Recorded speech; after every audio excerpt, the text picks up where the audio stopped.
Hi guys, welcome to my channel everybody, and thank you so much for watching. What's going on guys? I'm Jade. If you're new here, please hit the like button and also share this video. Thank you so much for being here. So let's talk about this article that I found. It's a new one and it's been floating online. So this article was an interview by a former royal butler, okay, who witnessed some of the things that happened when Harry and William were growing up in the royal family, and talked about some of the mistreatment, the poor treatment of Harry when he was growing up. And I'm reading this article and I'm thinking how much of these things that this guy, Prince Harry, witnessed, how like has basically shaped him. You know what I mean? It basically shaped him and shaped the person that he is. So let's first of all cover the article, but I'm going to come back to this picture that I have on my thumbnail. I'm going to come back. You know how they say hindsight 2020 hindsight? Like looking back now and learning all of the things that we now know about Harry and William, the relationship, the dynamic, and the poor treatment. So let's talk about the poor treatment of Prince Harry while he was growing up. So the article says a former royal butler has disclosed that Prince Harry and William were served different size portions at mealtime during their childhood. So Paul Burrow, who once worked for the late Princess Diana, revealed, I think I have heard about, let me pause and say this. I think I have heard about this Paul Burrow, before. I can't remember now. I think he has done quite a few interviews since Diana passing, because because he was one of the people, who were really close to Princess Diana. I keep saying he witnessed, the butler Paul witnessed a lot of things that happened, witnessed a lot of the dynamic, witnessed a lot of the things that happened. I believe it was he who also said that Princess Diana basically nicknamed Prince Harry the good king, because he was warm, he was so selfless, and he was so sensitive. And I think part of that, in hindsight now, hindsight being 2020, I think part of the reasons why Harry was so warm and so sensitive was because of the things that they did to him. The only person that he had was Princess Diana. You know what I mean? So I get why his mother loved him so much. But anyways, let's keep going. So the article says, la, la, la, la, la, la. Paul, who once worked for late Princess Diana, revealed that William, being 2 years older than Harry, often received larger breakfast portion than his younger brother. Speaking to the Sun about the prince's childhood, Mr. Barrow, who has given an insight into Meghan Markle's relationship with the late Queen, said, "When I look back now, I think maybe I was glimpsing the dynamic at play." So he basically says he recalled a breakfast incident at the palace where he observed the nanny serving William 3 sausages while Harry only got 2. Harry would question why his portion was smaller, according to Burrow. Okay, so even in that age, like he knew that something was going on. He knew that he wasn't the favorite. He knew that, and I wouldn't even be surprised if King Charles or Charles back then had, sent out a memo or put an order in place that Harry should be served smaller portions. So while I was going over this article, I was doing some research and just trying to gauge where people's minds are. So I saw a lot of people saying, well, he's a kid. He's younger than William, so of course he's gonna get more. That's not how it's supposed to be. Okay, you cannot give a child 2 portions when it's not enough. We can't give a child 2, for example, in this situation, 2 sausages. Okay, Even though the child is questioning, why does my sausage has to be small? It should not be about age. It should be about what is feeling. There are some kids, even though they are older, they eat less than their younger siblings.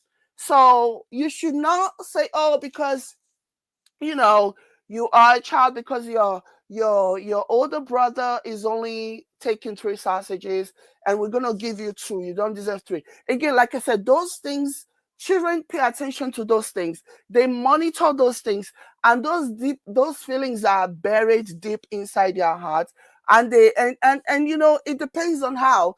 In some situations they might become more resentful. In other situations they just adapt, and it shapes them.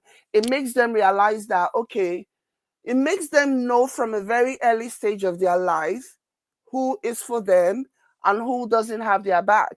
Okay. So, but in this situation, it's very obvious that Princess Diana had her son's back, had Prince Harry's back. So, according to the article, it says, despite this treatment by the staff, their late mother always saw her sons as equal. However, Burrow noted that Harry found it challenging to live up to the standard set by William. Okay, so I would not be surprised if at all, if this was Charles who sent out this order saying that, Harry should always get smaller portions and William should always get larger portions. Again, like I said, some people are so quick to dismiss this and say, oh, God forbid the younger brother, you know, get smaller portion. It should never be about that. It should never be about that. I mean, we're not talking about a family that is struggling. We're not talking about the family that doesn't have a lot of money. We're talking about a family that has so much money. They can afford to give Harry 1 extra sausage if that is what he wants. But it's like from when he was young, they try so hard to put him in his place. And that's exactly the same thing that they tried to do to Meghan. Okay? When they saw Meghan came into the family, she was so full of her spirit, she had high spirits, and there was nothing she couldn't accomplish. She was high hope and people loved her. It is the same way, the same order that they gave the poor treatment of Harry from when Harry was young. It is the same treatment that they extended to Meghan when she came into the picture. And you know what is so sad? Imagine his mother being alive and watching this happen. God only, I can't even begin to imagine what kind of treatment Harry would have received upon his mother's passing. If this was what was going on, like his mom was almost, Princess Diana it was almost as if she was having to go extra mile just to show love and warmth to her son, because she understands, because she has been there. She has been in this family where you are treated as, they just wake up and decide that you are going to be a second-class citizen. We are going to treat you like you don't belong. And that's exactly what's going to happen. And that is exactly what they did to Princess Diana. So she understood it. She knew what was going on. She knew that they were going to make sure that Harry was treated poorly, treated in the most inhumane way, just so that when the time comes that they will need him, like they will beat his spirits so badly that he will just be a servant. You know what I mean? He would just be a yes man to anything. He would not have his own personality. He wouldn't have his own say so. He wouldn't have his own opinion. It is something that they typically start from when you are a kid. So the people who are trying to dismiss this and say, oh, so he got 2 sausages and William got 3 sausages. Big deal. Yes, it is a big deal, especially when the boy is saying he's not full. When he's saying he's not full, he still wants more. And you guys feel like, oh, 2 sausages is what he deserves. It is a process. It is part of the process of breaking down his spirit. Putting him in his place and making him realize from a very, very early age that he is not to even be on the same level. He should never dream of thinking himself as equal, okay, as Prince William. That he is not equal. He's a spare. So that's the reason why this is important. That's the reason why those people dismissing this cannot just dismiss it, because it's just something that they, from when he was a kid, he was treated like as a second-class citizen, much like Princess Diana was. Like, can you imagine, as a bride, newly married, learning that your husband on your wedding day had relations with his side chick, with his concubine, and then when the conversation comes up, it's completely dismissed, and the side chick says, "Oh, it wasn't sex. It was only a BJ." Like, do you know how dehumanizing? Do you know how messed up? Do you know how demoralizing that can be to somebody? Learning that on your wedding day, your husband was busy shagging his side chick. So it's like the same thing that they did to Princess Diana is what they did to Prince Harry, and they tried to do the same to Meghan. They absolutely tried to do the same to Meghan. That was all this was all about. They wanted to break down Meghan's spirit so that she'll be a shell of her former self, that she'll become, within a year or so, she'll become so unrecognizable, so that Kate can be on top of the world, can be the preferred. It was all a plot, and it was something that happened from years in the making, before any of these people, before these two people knew that they were ever going to come together, united, and be a couple. So this was set in stone from the very beginning, and it started from Princess Diana, and then it moved on to Prince Harry, and then Princess Meghan Markle. It's kind of sad, okay, that, and I would not be surprised if the order was given by Charles.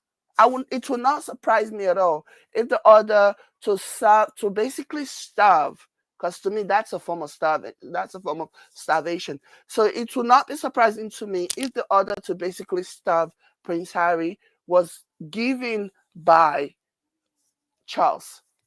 It will not surprise me. So let's talk about this picture. And it looked like they were both engrossed in really a tough, serious conversation. And as you can see in their facial expression, as you can see in their countenance, William, being very, very, very aware that there are cameras around, there are people watching, was trying to put on a fake smile. He's always on. He has to be on all the time. He has to paint this image of the good guy all the time.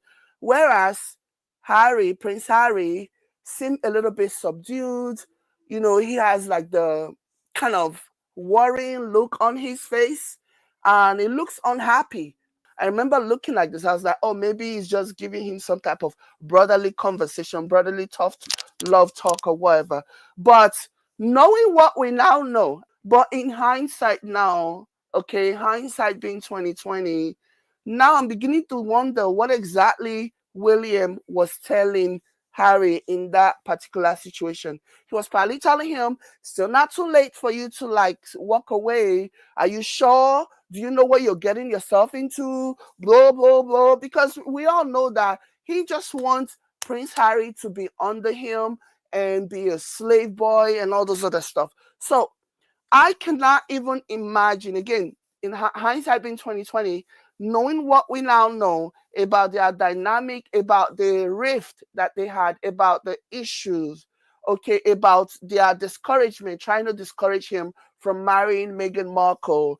I am looking at this and I am thinking he's probably reading him the riot act. William is probably reading him the riot act, because Harry does not look happy in this picture at all. William obviously is trying to put on a show because he understands, he remembers that there are people watching. But Harry does not look happy. He just looks miserable. Like he feels like he's being told a bad news. That's how it looks like to me. Like William was giving him a bad news, you know. And now again, knowing what we now know about their dynamic, about all of the plans that they had for Harry and all of the attempts to get him to break up the relationship, telling him that the relationship was too quick, that it was too soon for them to get married, blah, blah, blah, blah, blah. Knowing what we now know, how hard he tried to sabotage Prince Harry. So, anyways, let me know what you guys think about this.